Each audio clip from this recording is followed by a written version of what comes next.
আমাদের যে কোনো দশমিক সংখ্যা থেকে বাইনারি করতে গেলে বাইনারি সংখ্যার ভিত্তি 2 দিয়ে আমাদের এটাকে কি করতে হবে, ভাগ করতে হবে। তো 2 দিয়ে যদি 67 ভাগ করি তাহলে কি আসে দেখো, 2 দিয়ে এটা ভাগ করলে আসে হচ্ছে 33, আর হাতে থাকে কত ভাগশেষ 1। সো এটাকে আমরা আবার ভাগ করব যত সময় না পর্যন্ত এর ভাগফলটা 0 হয়। সো 2 দিয়ে দেখো আমরা এটা ভাগ করি, সো আসে কত 16, তো থাকে কত 1। সো এটাকে আমরা আবার ভাগ করি 2 দিয়ে, তাহলে থাকে কত 8, আর ভাগফল 0। এবার আমরা যদি এই 8 কে 2 দিয়ে ভাগ করি তাহলে আসে 4, আর হাতে থাকে 0। এবার 4 কে যদি আমরা 2 দিয়ে ভাগ করি 2, এটা হবে 0। আর 2 কে যদি আমরা ভাগ করি তাহলে যাবে একবার, থাকবে 0। এবার আমরা 1 কে ভাগ করলে, যেহেতু এখনো ভাগফল কি হয়নি, 0 হয়নি, আমাদের আরেকবার ভাগ করতে হবে। সো তখন যেহেতু আর যায় না, ভাগফল 0, ভাগশেষ হচ্ছে 1।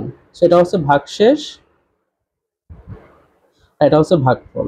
সো প্রিয় শিক্ষার্থীবৃন্দের নিয়ম হচ্ছে এই ভাগফল যখন 0 হবে তখন আমরা আর ভাগ করব না। যত সময় না পর্যন্ত ভাগফল 0 হয় তত সময় আমরা 2 দিয়ে ভাগ করতে থাকবো, যেহেতু আমরা কি সংখ্যায় রূপান্তর করব, বাইনারি সংখ্যায়।